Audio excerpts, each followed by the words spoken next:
मेंढवळ येथील आज अक्षय तृतीयेचं ही मांडणी केली जाते। त्या मांडणीचं भाकीत याप्रमाणे प्रथम सर्व पिकांची कपाशीचं पीक सर्वसाधारण आहे। सर्वसाधारण याचा अर्थ मोगम असल्यामुळे कुठे जास्त येईल कुठे कमी येईल याप्रमाणे म्हणजे सर्वसाधारण धरले जाते। तसंच त्याच्यानंतरचे जे पीक आहेत तूर आहे, ज्वारी आहे, उडीद आहे, मूग आहे, हे सुद्धा सर्वसाधारण पीक आहेत।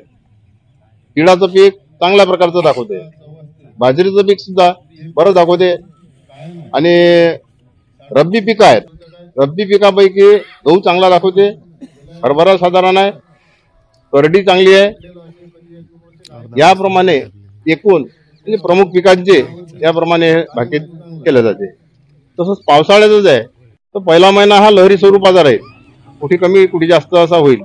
दुसरा महिना साधारण पहिल्या महिन्यापेक्षा थोडा जास्त आहे। तिसरा महिना जो आहे तो तिसरा महिना चांगल्या प्रकारचा आहे।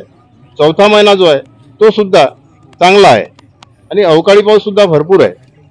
त्यामुळे जे पाण्याची पातळी आहे ती वाढेल, पण काही पिकाचं सोबत जे लवकर येणारे पीक आहेत त्यांची नासाडी सुद्धा होईल। राजकीय कोणत्याही प्रकारचं यावर्षी भाकीत केला जात नाही, कारण आचारसंहितेचा कोणत्याही प्रकारचा भंग होऊ नये यामुळे जो पानविळा कायम आहे आम्ही जे म्हणतो तो पानविळा हा गणपतीचं प्रतीक आहे। कारण हिंदू संस्कृतीत गणपतीला फार महत्व आहे, तर गणपतीचंच प्रतीक आहे ते खरं पाहिलं तर ते कायम आहे।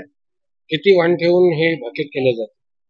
हे 18 प्रकारचे धान्य ठेवलं जातं या ठिकाणी। राज्यासाठी कुठलं प्रतीक होतं?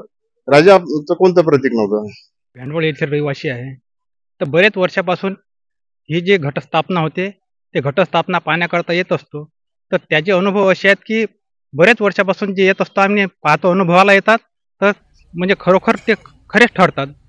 तर महाराजांनी जे सांगितलं त्या पद्धतीनं बरेच वेळा तसं घडतेच।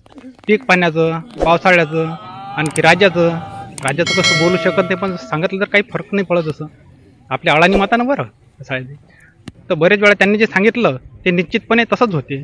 मागील वर्षी निश्चित झालं होतं? हा, मागील वर्षीच मी बरेच वर्ष झाले होते ज्यांनी जे सांगितलं त्या पद्धतीनंच घडते शाळेत। सध्या काय परिस्थिती सांगली पावसाची? पावसाची पहिल्या महिन्यामध्ये पावसाळा कमी सांगितला, दुसऱ्या महिन्यामध्ये साधारण सांगितला, तिसऱ्या महिन्यात भरपूर आणि चौथ्या महिन्यात भरपूर पाऊस सांगितला, अवकाळी पाऊस भरपूर सांगितला।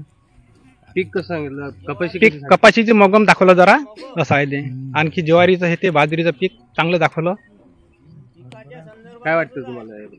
तर कसं असते आता पीक पाणी हे सर्व निसर्गावर अवलंबून असते।